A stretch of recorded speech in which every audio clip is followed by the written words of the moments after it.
भारत के एक छोटे से गांव बरौली में तालाब के किनारे खड़ी है एक हवेली जिसे लोग काली हवेली कहते हैं। कहते हैं जो भी इसमें रात गुजारने की कोशिश करता है कभी वापस नहीं लौटता। दिन का माहौल, बच्चों की आवाज, औरतों की बातें।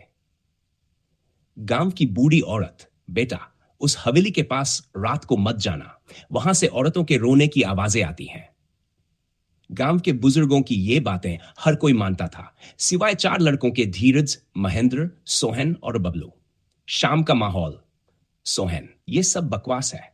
अगर हिम्मत है तो आज रात हवेली चलते हैं। हां, देखेंगे कौन सा भूत है वहां। और उसी रात लालटेन लेकर चारों निकल पड़े हवेली की ओर। हवा, जिंगरों की आवाज, दरवाजा तो बंद है।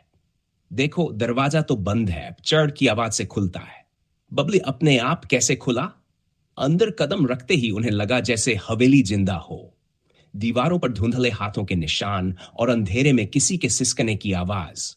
धीमी करा, टूटी छत से चमगादड़ों की। सोहन, वो चारपाई पर कौन है? रोशनी पड़ते ही औरत की आंखें खुल जाती। लाश। अभी भागो, अभी भगो। लाश अचानक उठ बैठी। उसकी गर्दन एक ओर से पूरी तरह मुड़ गई। तेज हवा, दरवाजा धड़ाम से बंद होना। दरवाजा बंद हो गया। बाहर निकलो। दरवाजे पर वही औरत खड़ी है, आंखें लाल, पांव उल्टे। औरत, तुमने मेरी नींद तोड़ी है, अब तुम्हारी नींद छीन लूंगी। हर कमरे का दरवाजा अपने आप खुलने लगा। कहीं बच्चों की रोने की आवाज, कहीं किसी की हंसी, कहीं किसी के गले दबाने की कराह। चीखें, अंधेरे में तेज कदमों की आवाज। रात भर हवेली में चीखें गूंजती रहीं। सुबह गांव वाले दौड़े आए। अंदर सिर्फ बबलू पड़ा था, जिसकी आंखें पथरा चुकी थीं। वो औरत दरवाजे पर खड़ी है, वो मुझे देख रही है। बाकी तीनों का कोई पता नहीं चला। मंदिर की घंटियां, पुजारी की गंभीर। सालों पहले हवेली के मालिक ने अपनी नौकरानियों को जिंदा जला दिया था। उनकी आत्माएं आज भी भटक रही हैं।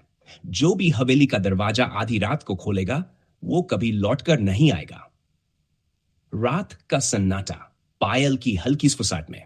आज भी बरौली गांव में अगर तालाब के पास से गुजर जाओ तो हवेली से औरत की हंसी और पायल की झंकार सुनाई देती है। कहते हैं वो हवेली किसी को नहीं छोड़ती। अगर यह कहानी आपको रोंगटे खड़े कर देने वाली लगी तो हॉरर एक्सपोजर चैनल को लाइक और सब्सक्राइब करना मत भूलिए, क्योंकि ऐसी सच्ची और डरावनी कहानियां आपको यहीं मिलेंगी, हर रोज और भी डरावनी। क्या आप चाहोगे कि मैं इस पूरी कहानी के लिए सीन